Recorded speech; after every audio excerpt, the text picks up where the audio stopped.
Named after economist Vilfredo Pareto, the Pareto Principle indicates a fact that most of the things surrounding us are not distributed evenly.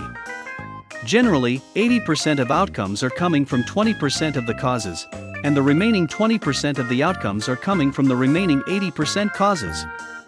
Due to these specific percentages of 80% and 20%, this principle is also known as the Pareto Rule or the 80-20 rule.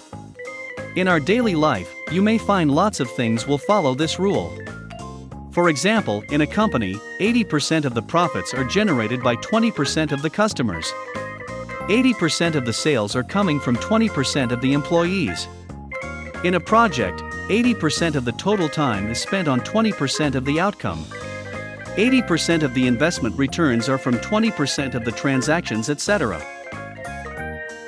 The biggest benefit we can get from this principle is that we shouldn't evenly distribute resources in everything in work or investments. We need to find out the crucial parts which are responsible for most of the outcomes and spend more time there. For example, in software design, if 80% of users' actions are focusing on 20% of the features in your software, you need to pay more attention to them as a priority.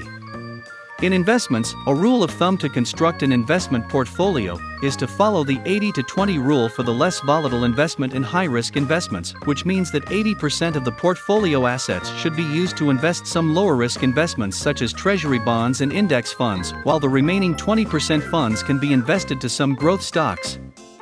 The 80% part will assure a reasonable return, while the 20% stocks will hopefully generate some extra growth. We all know that the 80-20 rule can help us distribute our time reasonably for different tasks and work. However, we may be facing some dilemma of multiple options. Before we continue a deep discussion, we can see an example first. For example, designing a house will take you a total of 5 hours, and below images will illustrate how much work will progress over time. Now, let's assume that you are creating the designs for your customer. During a 5 hours of time, you can show customers one of these. One complete design for one house. One nearly finished house design and one wireframed draft. Two house designs with some details and one wireframed draft. 5 wireframed drafts. Of course, the fully completed level 5 design will be much better than the level 1 draft which only has wireframes. However, if you compare one level 5 with a total of 5 wireframed level 1 designs, which one is better?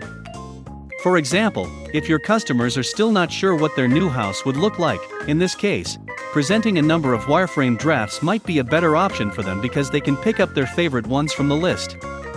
Then you can continue your work to put on some details on that specific design. In comparison, if you completed a level 5 design with all details for your customer, but they don't like the structure of the house, it will be a total waste of time on what you have done so far. So, understanding this can help us manage our time based on the 80-20 rule to avoid twists and turns in our work. Thanks for watching. If you liked the video, please hit the like button or subscribe button for more interesting topics.